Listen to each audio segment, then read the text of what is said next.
ನಮಸ್ಕಾರ ಸ್ನೇಹಿತರೆ. ಇವತ್ತು ನಮ್ಮ ದೇಶ ಮಟ್ಟದಲ್ಲಿ ಮತ್ತು ನಮ್ಮ ಕರ್ನಾಟಕ ರಾಜ್ಯ ಮಟ್ಟದಲ್ಲಿ ಮೀಸಲಾತಿಗಾಗಿ ಹೋರಾಟಗಳು ಸಾಕಷ್ಟು ನಡೀತಾ ಇರೋದನ್ನು ದಿನ ಬೆಳಗಾದರೆ ನಾವು ಪತ್ರಿಕೆಯಲ್ಲಿ ನೋಡ್ತಾ ಇದ್ದೀವಿ. ಮೊದಲನೇದಾಗಿ ನಮ್ಮದು 371J ಹೋರಾಟ ತುಂಬ 40-30 ವರ್ಷದಿಂದ ನಡೆದುಕೊಂಡು ಬಂದಿದ್ದು ಹೋರಾಟ. ಅದರಲ್ಲಿ ನಾವೆಲ್ಲ ಯಶಸ್ವಿಯಾಗಿ 371J ಅಂತ ಪಡೆದ್ವಿ. ಅದಾದಮೇಲೆ ಒಂದಷ್ಟು ಸಹಾಯಗಳು ನಮಗಾಯಿತು. ಇದಾದಮೇಲೆ ಇವತ್ತು ಮತ್ತೆ ರಾಜ್ಯದಲ್ಲಿ ಪಂಚಮಸಾಲಿ ಸಮುದಾಯದ ಗುರೂಜಿಯವರು ನಾಯಕರು ಕೂಡ್ಕೊಂಡು ಒಂದು ಹೋರಾಟ ಮಾಡ್ತಾ ಇರೋದು, ಅದು ಇನ್ನೂ ಅವ್ರ ಕೆಲಸ ಆಗಿಲ್ಲ, ಅದು ನಡೀತಾ ಇದೆ. ಇನ್ನೊಂದು ನಮ್ಮ ಹೈದರಾಬಾದ್ ಕರ್ನಾಟಕದಲ್ಲಿ ತಳವಾರ ಸಮುದಾಯ ಅಂಥೇಳಿ ಒಂದು ಸಮುದಾಯದವರು ಪ್ರವರ್ಗ 1ರಲ್ಲಿರುವ ತಮ್ಮ ಕೆಟಗರಿಯನ್ನು ST ಇದಕ್ಕೆ ನಮ್ಮನ್ನು ಸೇರಿಸಿ ಅಂಥೇಳಿ ಒಂದು ಹೋರಾಟ ನಡೀತಾ ಇದೆ. ಅದು ಕೂಡ ಇನ್ನೂ ನಡೀತಾ ಇದೆ. ಅದು ನಾನು ನೋಡಿದಂಗೆ ತುಂಬ ಹಳೆಯ ನಾಯಕರಾದ ವಿಠಲ್ ಹೆರವು ಸಾಹೇಬರು ಸಮಯದಿಂದಲೂ ಕೂಡ ನಡೀತಾ ಇದೆ. ಮತ್ತು ಇನ್ನೂ ಒಂದೊಂದು ಮೀಸಲಾತಿಯ ಕೆಟಗರಿಯಲ್ಲಿರುವ ಈ ಒಳ ಮೀಸಲಾತಿ ಅಂತಕ್ಕಂಥ ಒಂದು ಹೋರಾಟ ABCD ವರ್ಗೀಕರಣದ್ದು, ಅದು ಸುಮಾರು 30-40 ವರ್ಷದಿಂದ ನಡೀತಾ ಇತ್ತು. ಒಂದು ಹಂತಕ್ಕೆ ಈಗ ಅದು ಮುಕ್ತಾಯ ಆಗಿದೆ. ಆದರೂ ಎಲ್ಲೋ ಒಂದು ಕಡೆ ಅಪಸ್ವರಗಳು ಅಲ್ಲೂ ಕೇಳಿ ಬರ್ತಾ ಇದೆ. ಇಂಥ ಒಂದು ಘಟನೆ ಇದೆಲ್ಲದರ ಒಂದು ಸಮಯದಲ್ಲೇ ಸ್ವಲ್ಪ ಮೊನ್ನೆ ಕಲಬುರಗಿ ನಗರದಲ್ಲಿ ಒಂದು ವಿಕೋಪಕ್ಕೆ ಹೋದಂಥ ಒಂದು ಸನ್ನಿವೇಶ ಕೂಡ ನೋಡಿದ್ವಿ. ಈ ಹೋರಾಟಗಾರನ ಮೇಲೆ ಕೇಸ್ಗಳಾಗಿರೋದು, ಅವರು ಸರ್ಕಾರ ವಿರುದ್ಧ ಹೇಳಿಕೆ ಕೊಡೋದು, ಆಮೇಲೆ ಸರ್ಕಾರದಲ್ಲಿರ್ತಕ್ಕಂಥ ಸಚಿವರು ಅದನ್ನು ಸಮರ್ಥಿಸಿಕೊಳ್ಳೋದು, ಇದು ನಡೀತಾ ಇದೆ. ಈ ಮಧ್ಯದಲ್ಲಿ ನಮ್ಮ ಕರ್ನಾಟಕ ರಾಜ್ಯದ ಒಬ್ಬ ಸ್ಕಾಲರ್, ತುಂಬ ದೊಡ್ಡ ವಿದ್ವಾಂಸರಾದ ಡಾಕ್ಟರ್ TR ಚಂದ್ರಶೇಖರ್ ಅವರು ಒಂದು ಹಂಪಿ ಕನ್ನಡ ವಿಶ್ವವಿದ್ಯಾಲಯದ ಪ್ರಾಧ್ಯಾಪಕರು ಮತ್ತು ಅಲ್ಲಿ ಡೆವಲಪ್ಮೆಂಟ್ ಡಿಪಾರ್ಟ್ಮೆಂಟು, ಎಕನಾಮಿಕ್ಸ್ ಡಿಪಾರ್ಟ್ಮೆಂಟು ಯಾವುದೋ ಒಂದ್ರದ್ದು ಅವರು HOD ಕೂಡ ಆಗಿದ್ದಾರೆ. ತುಂಬ ಹಲವಾರು ಪುಸ್ತಕಗಳನ್ನ ಬರೆದಿದ್ದಾರೆ. ಹಲವಾರು ಸಭೆ ಸಮಾರಂಭಗಳಲ್ಲಿ ವಿಚಾರ ಮಂಡನೆಗೆ ಅವ್ರನ್ನ ಕರೀತಕ್ಕಂಥದ್ದು ನೋಡ್ತಾ ಇದ್ದೀವಿ.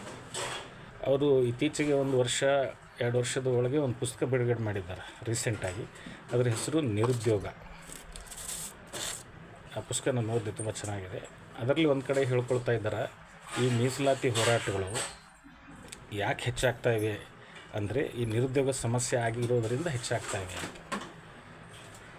ಈಗ ಬೇಡಿಕೆ ಕೂಡ ಹೆಚ್ಚಾಗ್ತದೆ. ಅವಕಾಶಗಳು ಯಾವುದೋ ಜೀವನೋಪಾಯ ಆಗಲಿ, ಉದ್ಯೋಗ, ಅವ್ರ ಉಪಜೀವನ, ಒಂದು ಏನು ಲೈವ್ಲಿಹುಡ್ ಅಂತಿದೆ, ಅದಕ್ಕೆ ಎಲ್ಲೋ ಒಂದು ಕಡೆ ಸಂಚಕಾರ ಇವತ್ತು ಕಾರ್ಪೊರೇಟ್ ಸೆಕ್ಟ್ರಿಂದ, ಪೂರ ಮಷಿನೈಷನಿಂದ, ಈ ಡಿಜಿಟಲೀಕರಣದಿಂದ, ಈ ಒಂದು ಯಾಂತ್ರೀಕರಣದಿಂದ ಏನಾಗಿದೆ, ಅದರಿಂದ ಸಾಮಾನ್ಯ ಜನರಿಗೆ ಏನು ಎಷ್ಟು ಬೇಕೋ ಅಷ್ಟು ಒಂದು ಸ್ಯಾಟಿಸ್ಫೈಡ್ ಆದ ಒಂದು ಅವಕಾಶಗಳು, ಜೀವನೋಪಾಯ ಸಾಧ್ಯ ಆಗ್ತಾಯಿಲ್ಲ.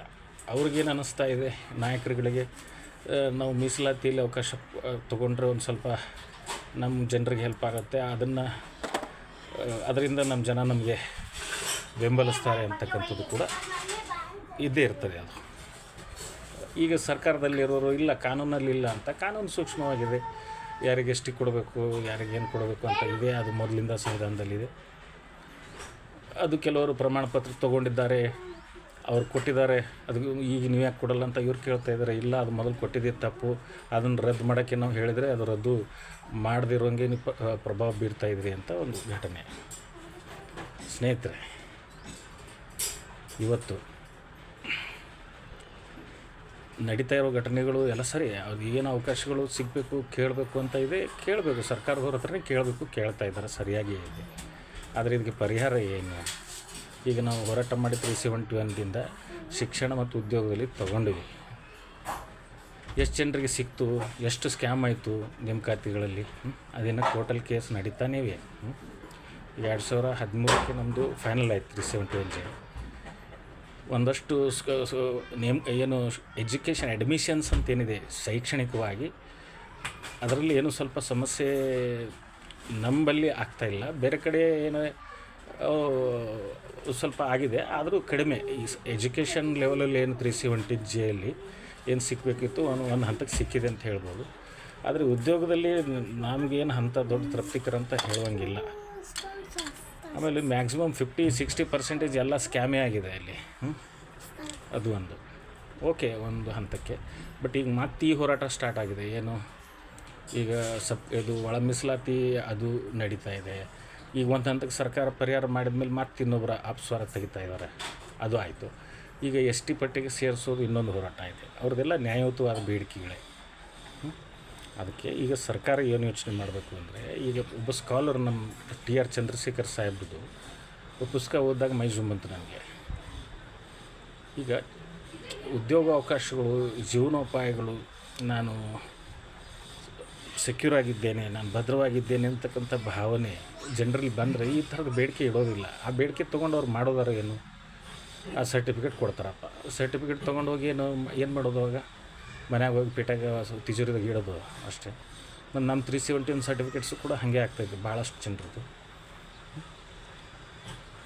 ಆಮೇಲೆ ಇದು ಕಾಸ್ಟ್ ಇದು ಮಾಡಿದ್ಮೇಲೆ ಅವಕಾಶಗಳು ಸಿಕ್ಕಿಲ್ಲ ಅಂದರೆ ಅದು ಏನು ಮನೆಯಾಗೆ ಪೇಟೆಗೆ ಇಡಲಿಕ್ಕೆ ತೊಗೊಂಡಂಗೆ ಆಗ್ತದೆ. ಕಾಮನ್ನಾಗಿ ಎಲ್ಲರಿಗೂ ಒಂದು ಮನುಷ್ಯನಿಗೆ ಏನೇನು ಬೇಕು ಎಲ್ಲ ಅವಶ್ಯಕತೆಗಳು, ಒಂದು ರೋಟಿ, ಕಪ್ಪಡ, ಮಕಾನ್ ಇಷ್ಟು ಒಂದು ಮರ್ಯಾದಿತವಾಗಿ ಅವ್ನಿಗೆ ಸಿಕ್ಕರೆ ಸಾಕು. ಒಂದು ಮಾಡಲಿಕ್ಕೆ ಕೈಯಲ್ಲಿ ಕೆಲಸ ಇಷ್ಟಾದರೆ ಸಾಕು. ಮತ್ತು ಇನ್ನು ಏನು ಬೇಕು? ಸರ್ಟಿಫಿಕೇಟೇ ಬೇಕಾ? ಸರ್ಟಿಫಿಕೇಟ್ ಮತ್ತು ತೊಗೊಂಡು ಅದರಿಂದ ಅವಕಾಶ ಪಡೀಲಿಕ್ಕೆ ಕೇಳ್ತಾ ಇರೋದು. ಅದಕ್ಕೆ ಸರ್ಕಾರ ವಿಚಾರ ಮಾಡಬೇಕು ಈ ವಿಷಯದಲ್ಲಿ. ಈ ಮೀಸಲಾತಿ ಹೋರಾಟಗಳನ್ನು ಅವಾಯ್ಡ್ ಮಾಡೋದರಿಂದ ಸಮಸ್ಯೆ ಮುಗಿಯೋದಿಲ್ಲ. ಅದಕ್ಕೆ ಅವಕಾಶಗಳನ್ನು ಸೃಷ್ಟಿ ಮಾಡಿ, ಉದ್ಯೋಗಗಳನ್ನು ಸೃಷ್ಟಿ ಮಾಡಿ, ಉತ್ಪಾದನೆ ಹೆಚ್ಚಿಸಿ ಜನರಿಗೆ ಉದ್ಯೋಗ ಸಿಗ್ತದೆ, ಸವಲತ್ತು ಸಿಗ್ತದೆ, ಜೀವನೋಪಾಯನವಾಗ್ತದೆ ಅಂತಕ್ಕಂಥ ಅರ್ಥ ಮಾಡ್ಕೊಳ್ಬೇಕಂತ ಮಾತನ್ನು ಹೇಳಿ, ಕೊನೆಗೆ TR ಚಂದ್ರಶೇಖರ್ ಸಾಹೇಬ್ರಂಥ ಸ್ಕಾಲರ್ ಅವರೇನು ಯಾವುದೋ ಸುಮ್ಮನೆ ಇಲ್ಲ, ಅವರು ತುಂಬ ಹಗಲು ಇರುಳು ಸ್ಟಡಿ ಮಾಡಿ ಒಂದು ವಿಷಯ ಮಂಡನೆ ಮಾಡ್ತಕ್ಕಂಥ ಮಹಾಜ್ಞಾನಿಗಳು. ಅವ್ರ ಮಾತಿಗಾದರೂ ಸರ್ಕಾರದವರು ಬೆಲೆ ಕೊಡಬೇಕು.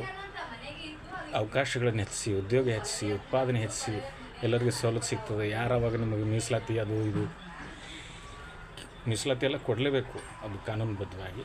ಮೀಸಲಾತಿ ಕೊಟ್ಟರು ಪ್ರಮಾಣ ಪತ್ರ ತೊಗೊಂಡು ಮನೆಯಲ್ಲಿ ಇಡೋದಾದರೆ ಮತ್ತು ಮೀಸಲಾತಿ ತೊಗೊಂಡಾದರೂ ಏನು ಅನ್ನೋ ಪ್ರಶ್ನೆ ಇಲ್ಲಿ ಬರ್ತಾಯಿದೆ.